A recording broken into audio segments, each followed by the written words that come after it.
सोलापूर जिल्हा लिपिक संघटनेच्या जिल्हाध्यक्षपदी अविनाश गोडसे यांची बहुमताने निवड। सोलापूर येथे लिपिक वर्गीय संघटनेची राज्य कार्यकारिणी संवाद बैठक उत्साहात संपन्न झाली। सोलापूर येथे 12 एप्रिल 2026 रोजी झालेल्या या बैठकीत लिपिकांच्या वेतन त्रुटी, पदोन्नती, टप्पे कमी करणे आणि वर्ग 1 पर्यंत वेतन मिळवून देण्याबाबत सखोल चर्चा करण्यात आली।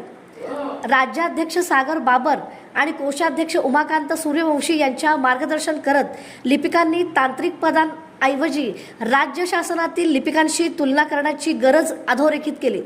तसेच पदोन्नतीचे टप्पे 4 वरून 2 करण्यासाठी शासनाकडे पाठपुरावा सुरू असल्याची माहिती देण्यात आली।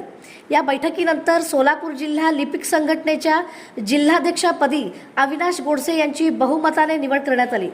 नव्या कार्यकारिणीचा सत्कार करून पुढील संघटनात्मक कार्यासाठी शुभेच्छा देण्यात आल्या। कार्यक्रमास राज्यभरातील पदाधिकारी व लिपिक मोठ्या संख्येने उपस्थित होते।